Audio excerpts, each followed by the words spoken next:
Good morning. Very welcome this early morning to Malmö Arena. I am Carolina Wennerholm. I am lead specialist on gender equality at SIDA, and I will be moderating this session. And I would like to welcome you to this session that I think is the most interesting of all at Nordic Forum. So for you that are here, especially welcome. Because this session is a high-level panel on our common future. We have a panel with distinguished guests that are experts on what we're calling in a daily basis the post-2015 agenda. And what is that? It's actually an agenda for sustainable development that will frame what we will be doing in the next years to come. Actually, we're facing an historic opportunity to influence our common future.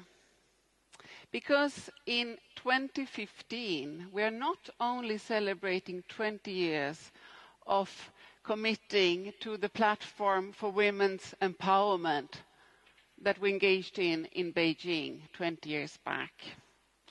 It also coincides with the deadline for halving world's poverty. And that's the heart of the work that we are doing at SIDA, to reduce poverty.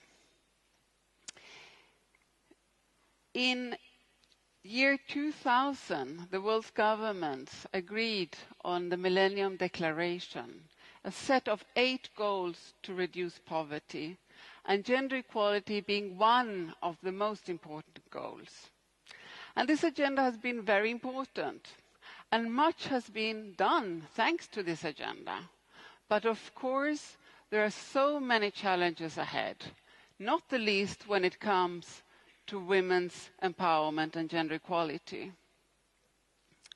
So we now have a new opportunity to influence our future and learn from the lessons from these past years. And the new agenda is different. It is different because it's not only about addressing poverty, because the world has changed during these last years, and we have new challenges, not the least the threats from climate change. So the new agenda is about more than poverty reduction. It's about sustainable development. It is about sustainability in terms of social, economic, and environmental aspects. And the second important thing with the new agenda is that it is universal. So it's not only about rich country supporting poor country. It's a common agenda. It's a universal agenda, and it definitely will involve all of us. An impact on all of us. The governments of the world are at this very moment heavily engaged in negotiating this new agenda. And so is the UN system. The UN system is the engine in this work, the key experts that give us all what we need so that we move ahead. And UN Women is our representative, because UN Women is taking the lead in ensuring that gender equality and women's empowerment is at the heart of the new framework, and that we have a standalone goal for gender equality and women's empowerment. And this has not been a certain road to achieve that, but what I hear is that it is there and we will not lose it. And therefore, I am so honored, so proud to welcome our distinguished panelists this morning. First, we will have a keynote speech by Madame Phumzile Mlambo-Ngcuka, who is the Executive Director of UN Women and also United Nations Under-Secretary General for Secretary General of the United Nations. She will shortly enter the stage. Then we have Caroline Hannan Anderson, who is a true champion of gender equality through the years as well. She is presently Associate Professor at the University of London, but has been working on gender equality in the UN system for many years, not the least as a director of UN Division for the Advancement of Women, which was one of the founding agencies before UN Women. And Caroline was also the lead advisor in gender equality at SIDA for many years, and one of my role models. And we also will have Felix König, who is the chair of the National Council of Swedish Youth Organizations. And he is a long-term champion of LGBT issues and also of youth issues per se, and they have been, as an organization, extremely engaged in the post-2015 agenda, which of course is about the future of the youth. So having said that, I am pleased to welcome Madame Phumzile Nyambo-Nyuka, Executive Director of UN Women. Please give her an applause. Thank you.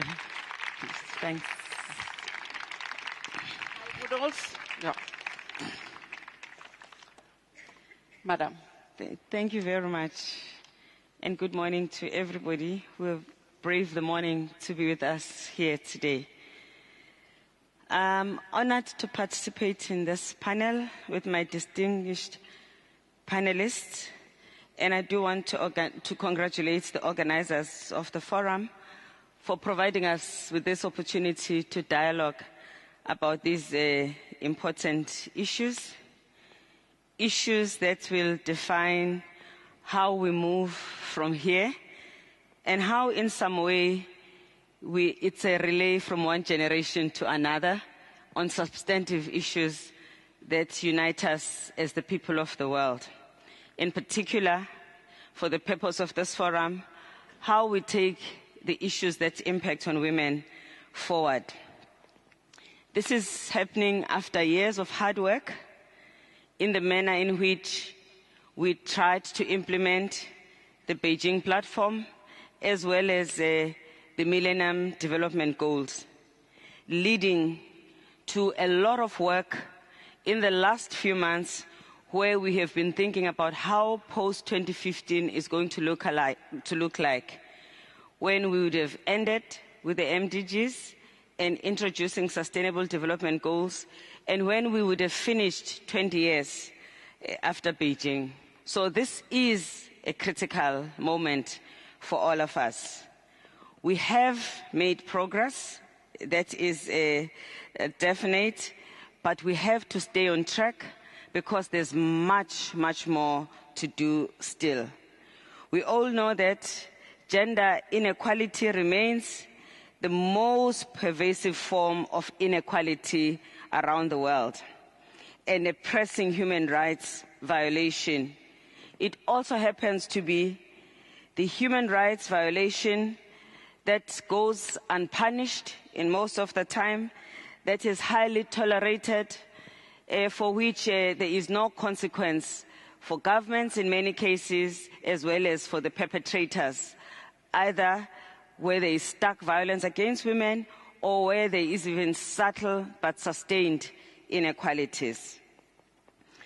At the 58th Commission of the Status of Women held in March, our own member states, including your countries, including civil society organizations, the overwhelming message was that the progress on the MDGs has been unacceptably slow for women and girls, and a bold, comprehensive, and transformative approach is urgently needed.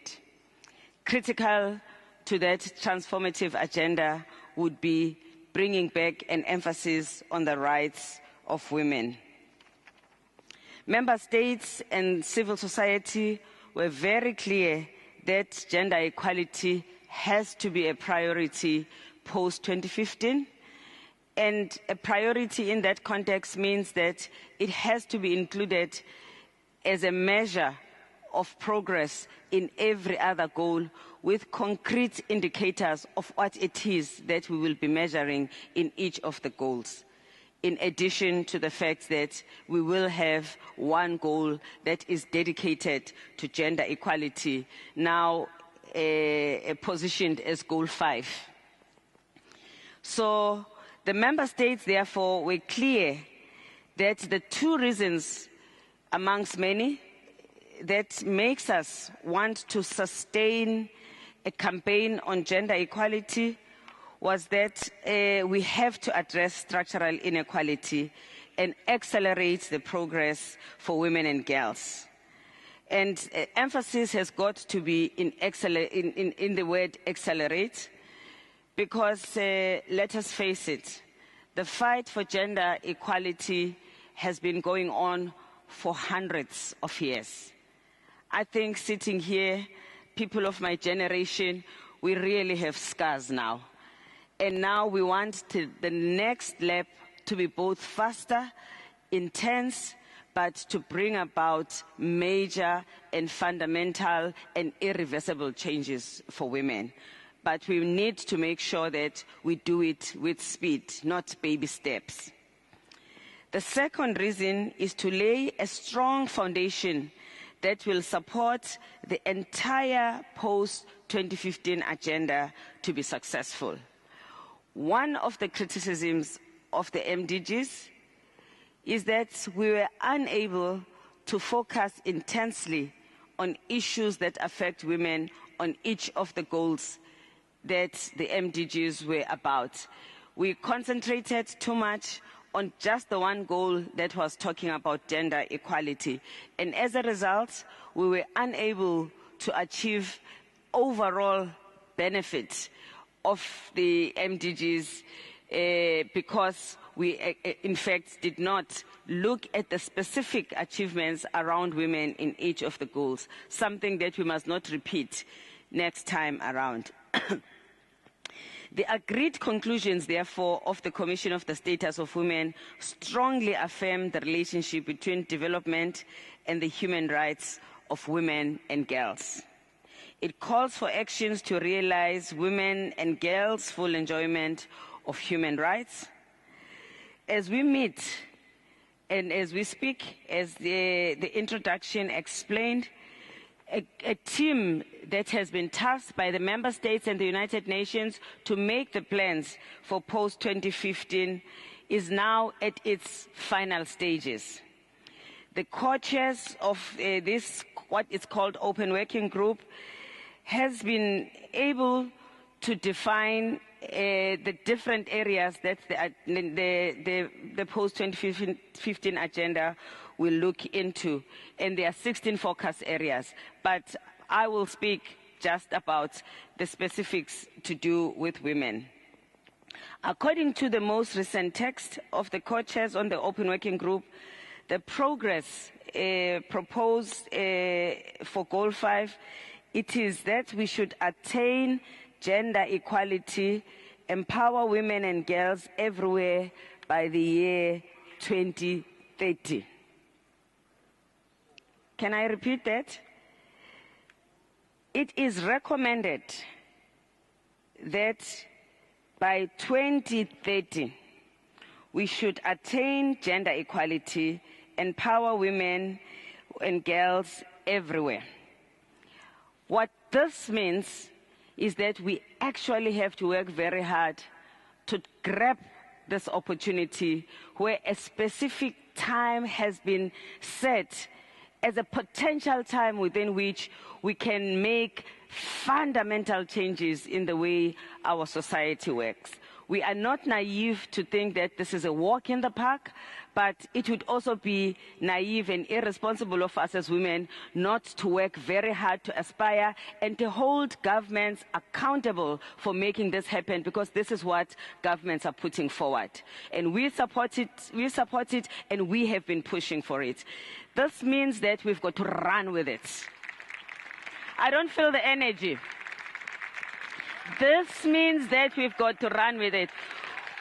After hundreds and hundreds of years of fighting for this, because as long as the world has been created, there's been gender inequality. We now have 15 years to actually grapple with this, with everything that we know. Because now we know what the problems are. We know where they are. We know what the solutions are. We know where the resistance is. And we just need ourselves and the rest of humanity to focus on the fight.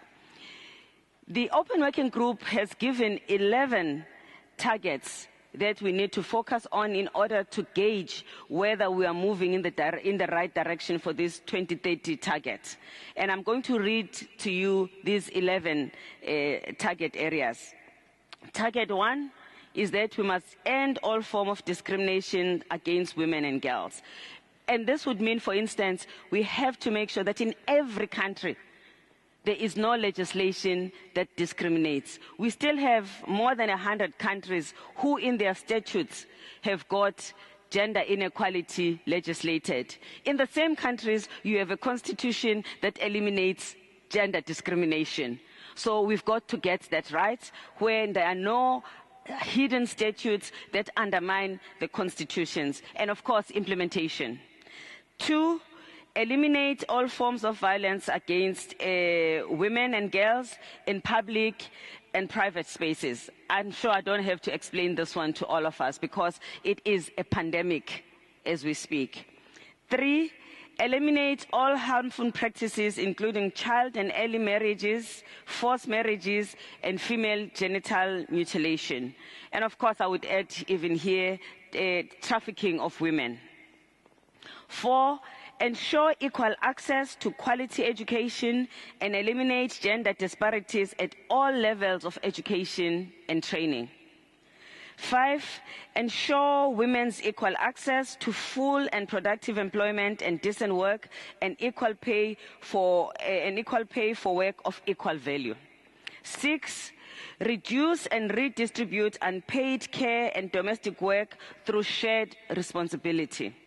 7, ensure women's equal access to control and ownership of assets and natural and other productive resources, as well as non-discriminatory access to essential services and infrastructure, including financial services and ICT, information communication technology, that is.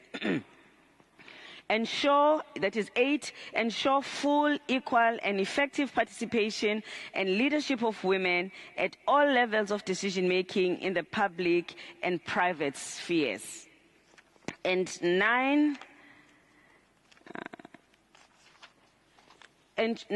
ensure universal access to sexual and reproductive health and reproductive rights in accordance with the program of action of the ICPD. 10, I think that's one worth clapping for because it is a big fight still. And 10, promotes the availability of gender disaggregated data to improve gender equality policies, including gender responsive budgeting. And 11, fully engage men and boys in efforts to promote and achieve gender equality and the empowerment of women and girls. So this is the list of indicators that are ahead of us that will assist us to gauge whether we are achieving gender equality. So, ladies and gentlemen, colleagues and friends, the goals and these targets, which are yet to be finalized, and that is the catch, and for which we must keep pushing, are to be achieved by 2030, and we must aspire to achieve them. But for now, we must make sure that our governments, our civil society activists are seized with ensuring that the negotiations go the right way. This is not yet a given. It's very close. It's very much on the agenda, but it still needs to be negotiated. And you know how these negotiations can go. We know that we cannot be complacent. We need to be focused. As we meet, therefore, here, and the debate continues about the inclusion of language on the realization of the human rights of women and girls. Again, human rights are critical to include this time around, something that we missed an opportunity to include in the Millennium Development Goals. We must stand strong on human rights for women and girls, and this was an omission in the MDGs, which must now be included. The post-2015 development framework must also ensure that the human rights are based on universal and inclusive approach by nations. What is good for a girl in Nigeria has to be good for a girl in Switzerland. We should not allow a situation where the value of the lives of people in other parts of the world is of lesser value, something that we are seeing creeping. I'd also like to stress that equally important, is the integration of gender equality targets and indicators across all focus areas.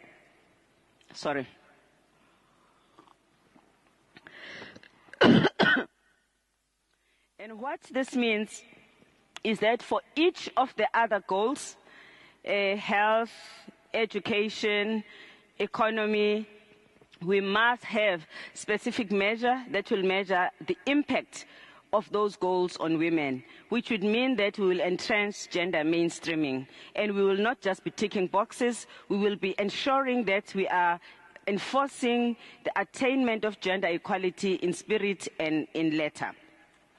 A future goal on education must include targets and indicators that monitor the rights of women and girls to equality education at all levels.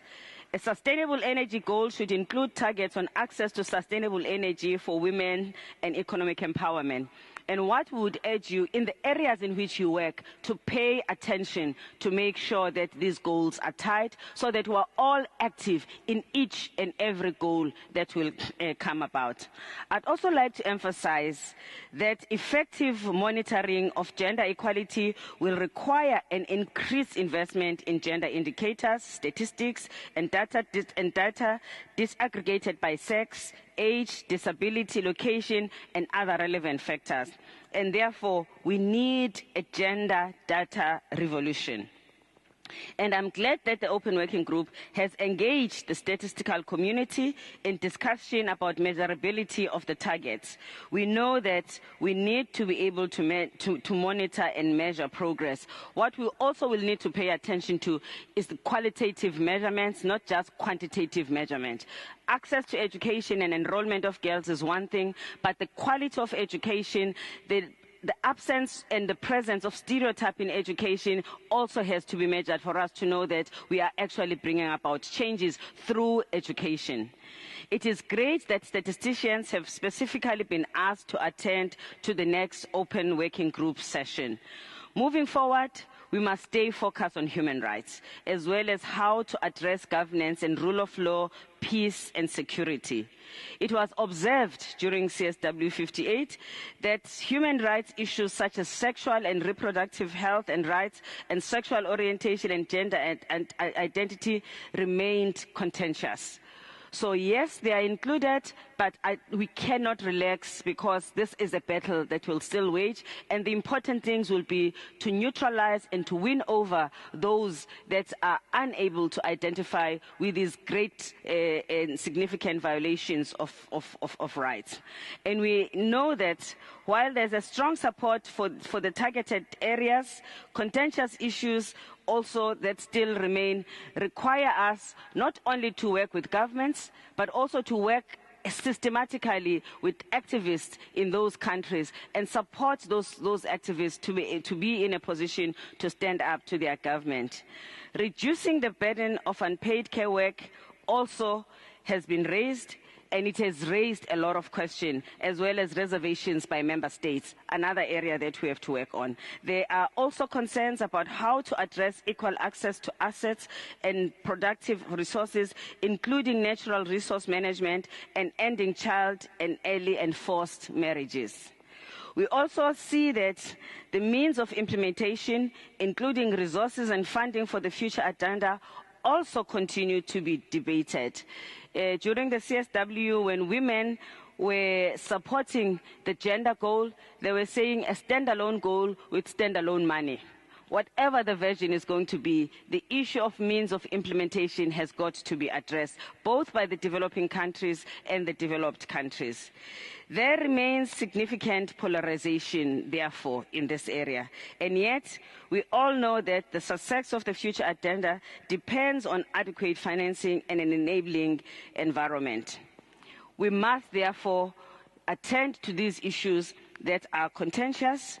We must make sure that when we discuss the wage gap, we also look at the totality of the issue, also from the perspective of the countries where there is no work, where in fact there is no social protection, and that is urgent.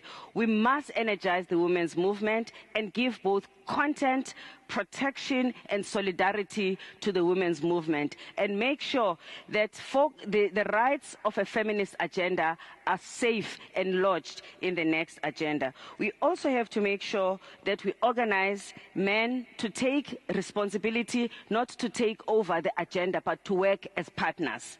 We also have to make sure that we focus on ensuring that in the area of women, peace and security, we fight the sexual violence, but we also fight to end the conflicts themselves.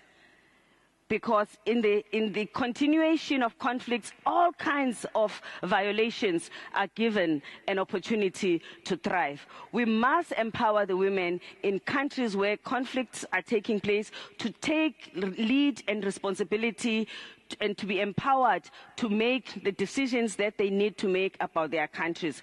When we are deploying women to work on peace and security, we must draw from women who come from countries where they have seen and experienced this violence. Women in a country like Rwanda should be the leading experts on women, peace and security on the continent.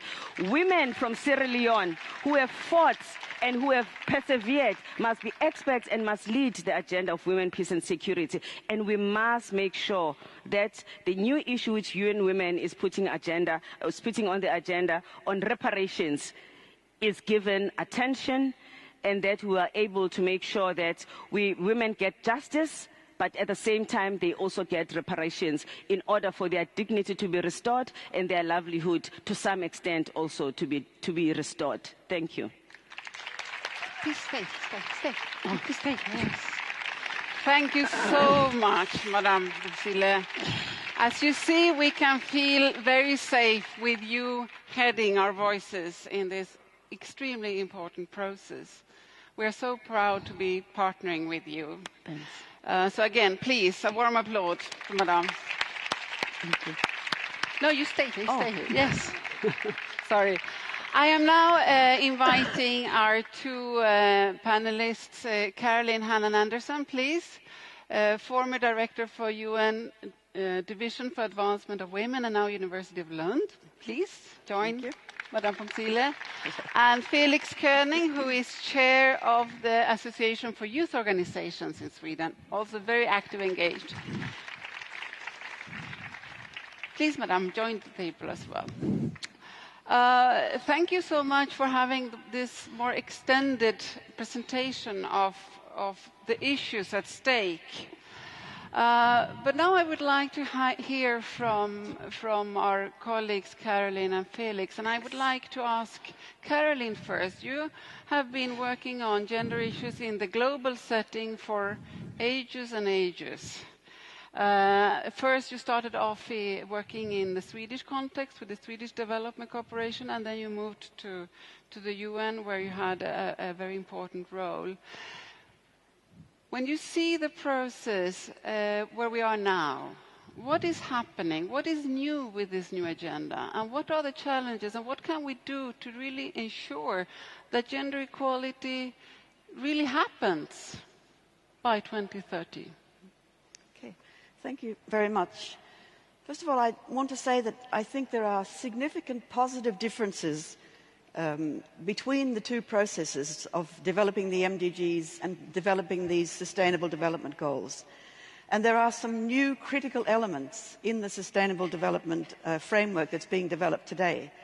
Now, my comments are coming from the latest draft that I have seen of the outcome.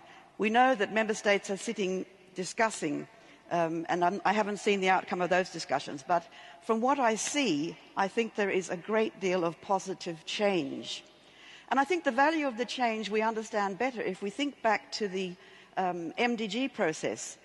The Millennium Declaration, which governments adopted in 2000, is extremely visionary. And when that declaration came, in the women's movement and those working with gender equality in the UN, we were thrilled. There was so much in that declaration that we wanted about rights, about CEDAW, about violence against women. Unfortunately, when that visionary document was translated into something more workable, into the MDGs, a lot of the vision and a lot of the critical elements that we'd seen and applauded actually disappeared somewhere along the line. And we ended up certainly with a goal on gender equality.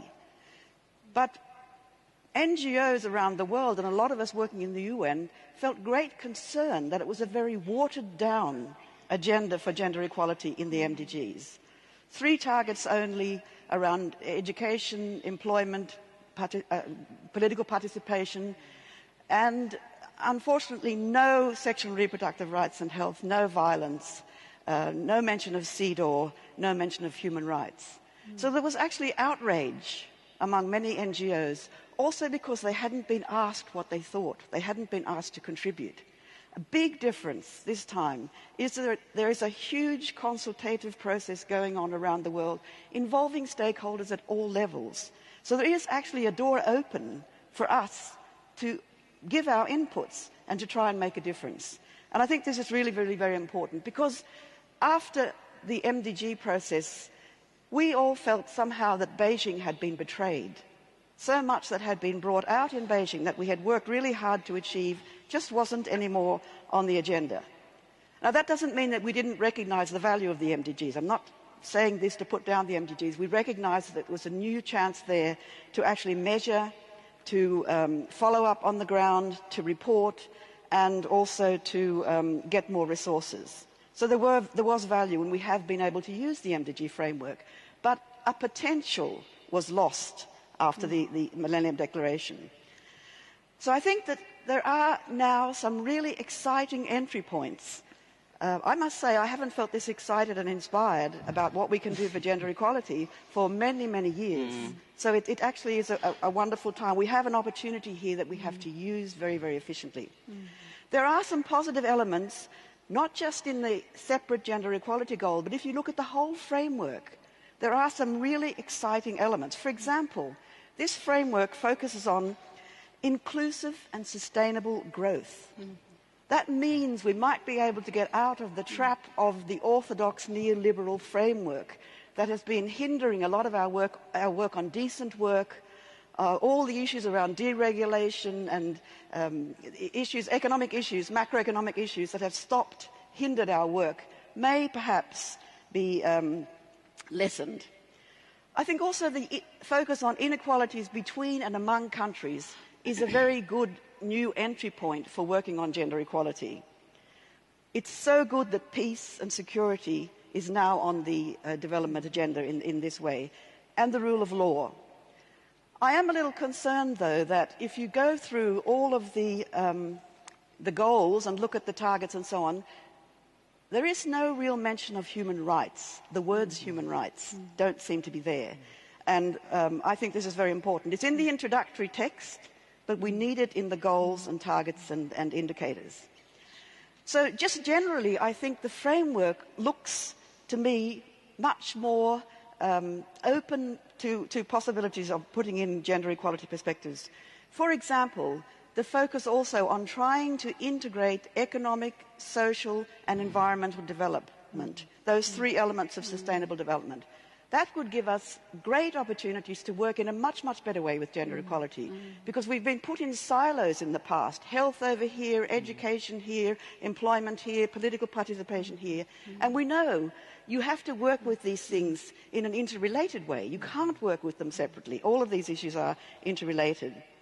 Now, the standalone goal, here's where we can get really excited, I think, because they're not new, these issues, but they've never been in an overall global sustainable development framework. So it's really important, for example, that violence is there.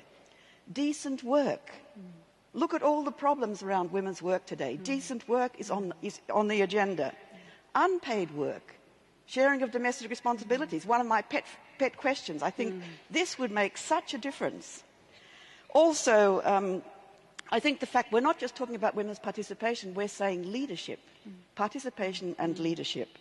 Sexual and reproductive health is there, men and boys, sex disaggregated statistics. So I think we have a fantastic opportunity if we can keep all of these issues on the agenda. But then we have to also make sure that they are well integrated into the other goals. There has to be a clear link between this separate gender equality goal and the other goals. If you read through all the other goals, you will find references to gender equality. They need to be strengthened, and we need to make sure that some of the key critical issues we've now got on the Goal 5, the gender equality goal, also get picked up in the other goals. I also take heart from the fact that the Rio Declaration has included already some of these important elements, rights and women's leadership and some of the strong things that we're looking for. So I think that we have real potential. But we do have to keep our eye on the ball because, as you mentioned, we're not there yet. It's not finished. And a lot of these things that we've got on the agenda that we're so excited about could fall off very quickly. So we need to keep looking at that. We need to make sure that it really is also an integrated framework. We don't fall back into the silo thinking. I note that the goals on environment, 7 of them have no reference to gender equality whatsoever. The climate change, biodiversity, none of the environment-focused goals have a gender equality perspective. We have to look at that. I think also we need to have another look at means of implementation and partnerships, because we can get beautiful words in texts, but we have to be able to unpack them and say, what does it mean in reality? What are the changes going to be on the ground? And we need to look at that section of the framework to see if we can create opportunities for better implementation and for accountability, which you also mentioned, which is really important, to hold governments accountable for these beautiful words that we're going to get in this document, hopefully. So I think that there's lots we can do to make sure that the framework remains strong, we don't lose things over the next year, and also be very careful about text which will water down the outcome of these strong focuses, because we have had a tendency over the last years that governments will want to put in texts that say we have to take into account culture and tradition. We have to take into account national policies and strategies. It can't be a framework that we agree on and then have clauses where people can opt out because it doesn't suit them. So I think that's one of the things we really have to look for. And then I think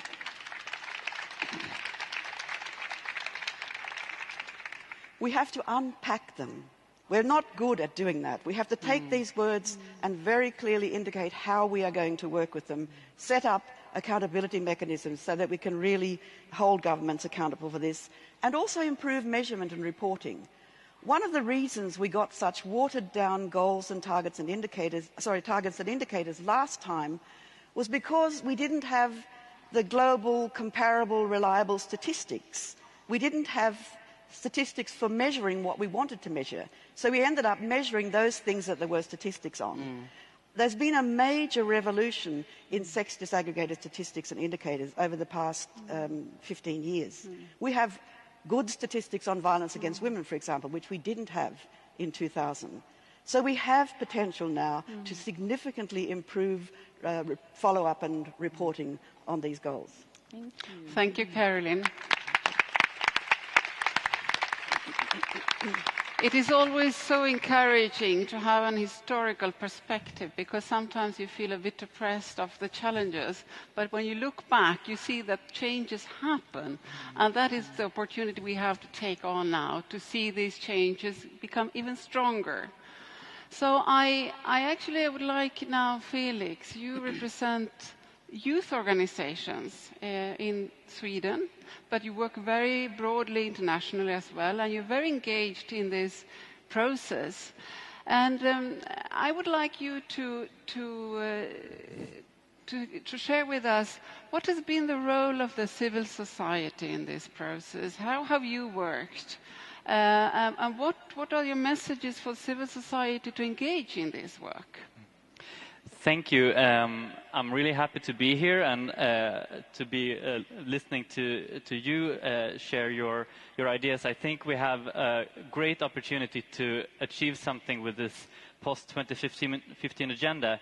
And I agree with a lot of things that have been said, and I want to highlight the the human rights aspects and the sexual and reproductive health and rights. Those issues are extremely important in this agenda, and I hope we will be many organizations who push for this to be clear in the goals that we will achieve in 2015 and then to achieve them by 2030.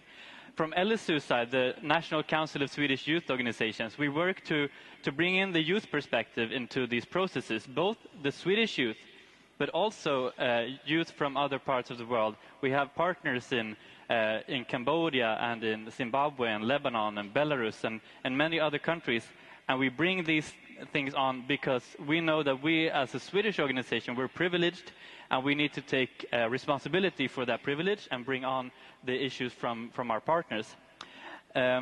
What I want to highlight is that we need to keep in mind the youth perspective in this agenda, to see young people not only as recipients of the measures, but the actors for change that they actually are. Young people and young women and girls especially. We need to make sure that when young people actually are recipients of the measures should be youth-friendly, and I'm talking especially about youth-friendly services, where they can go and to consult physicians and other people concerning their needs. These are extremely important issues for development. As has been said, this agenda and this process has been inclusive, and we have been involved in making a shadow report from the Swedish youth perspective, and there has been a multi-stakeholder process where many different organizations have been able to influence the open working group and and also other reports. What we will see now is that the Secretary General in the fall will make a synthesized report from many different inputs to this process. And what we know is that, for instance, the Swedish government, but also other governments, will this fall actually start reviewing their positions. And in this list of the outcomes from the open working group, we will be able to prioritize which issues are the most important. And this is a crucial point for the civil society to actually get involved and to make sure that the Swedish government and other governments highlight gender equality, highlight human rights and sexual and reproductive health and rights. From our side, in order to make sure that the new goals will actually be a tool for gender equality, we need to make sure that the issues that were present in the Millennium Development Goals, some of them are now considered rather uncontroversial, and this is a success in the gender equality and other issues. But since they are regarded as fairly uncontroversial in many countries, we need to make sure that there are no loopholes. As you mentioned, Caroline, these references to cultural or tradition, we need to make sure that this language is not included in this document, because that's a tricky part. We also need to make sure that the goals are financed, of course, because the United Nations in many parts of the system, it's more about words than about action. Many of the agencies do incredible work, but what we see on the policy level, sometimes it's a lot about committing but not really committing. If we make sure that there are finances tied to these goals, we can also achieve a great deal, I'm sure. I know these discussions are taking place, but now we need to keep on and keep on. I think that's very important. Also, I would like to highlight to keep in mind the human rights perspective, but also the intersectional perspective. We cannot only look at the measures as handing out kitchen appliances, for instance. And this sounds a bit strange, of course, to highlight this, but it has been a part of the debate that in order to further gender equality, we need to hand out kitchen appliances. This is not issues of human rights, of course. This is not a structural perspective. We need to keep the structural perspective, but also making sure that we do not assume, for instance, heterosexuality or a cis identity, or that you should be non-disabled, or for instance. Because in order for these actions to be relevant for different groups of women and other parts of the population, we need to see that people are diverse, and we cannot look at ideal or norm types of identities. We need to view people the way they are and a diverse society, and I think the actions that we will take will be better if we keep this in mind.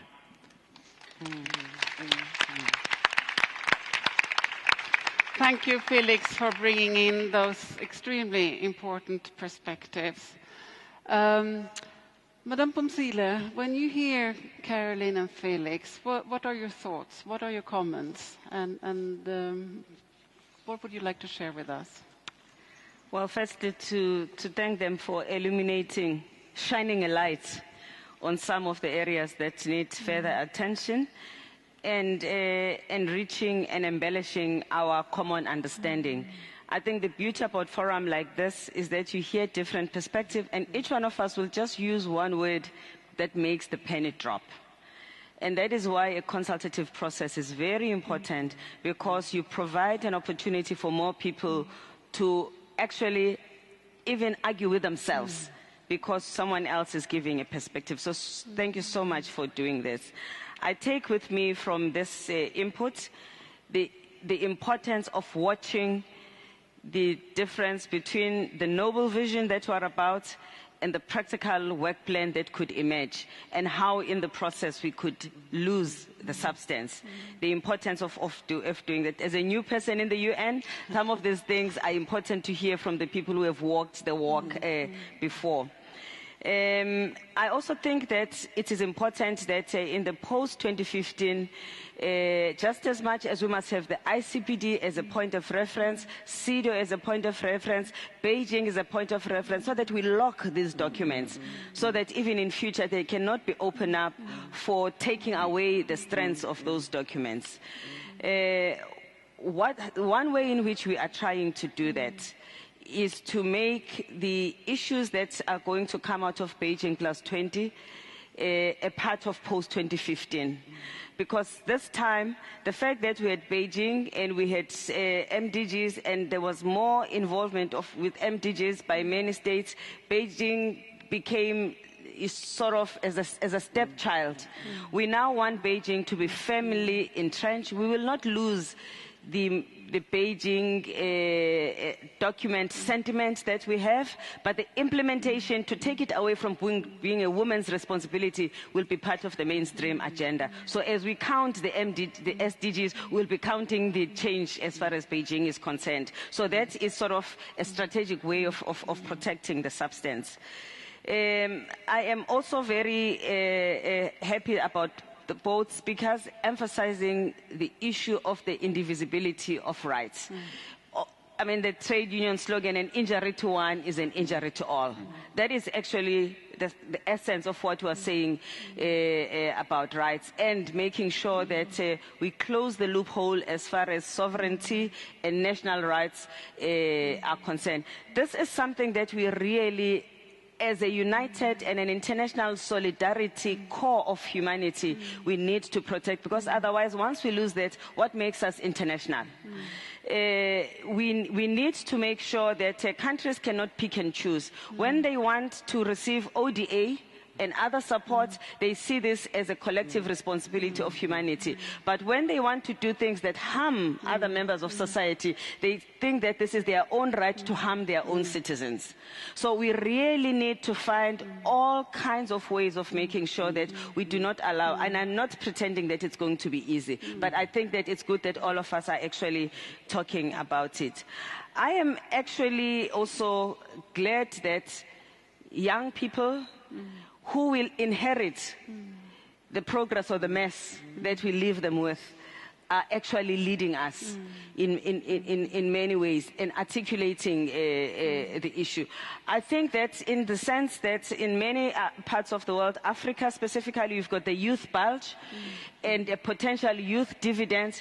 You also have the gender bulge, the woman bulge and the woman dividend, that countries are unable to respect in terms of human rights, but also enabling women to play their role as citizens, economic citizens and social citizens. When we combine youth and women as representing the significant humanity numerically and otherwise, we need to see that as a strength that can actually force governments to listen to this constituency and to make decisions. And for us, CSW is a very important forum at which we harness this input. I suppose an equivalent of CSW for youth is also credible in order for us to have a machinery within the United Nations where you cannot just easily push away the views. I mean, I would like to hear from the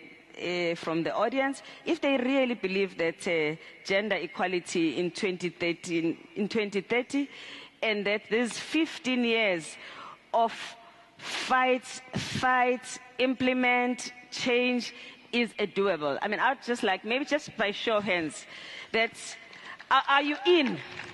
Are you in for these 15 years? Yes. I need this energy. And I think I'm giving you my energy. Thank you. Thanks.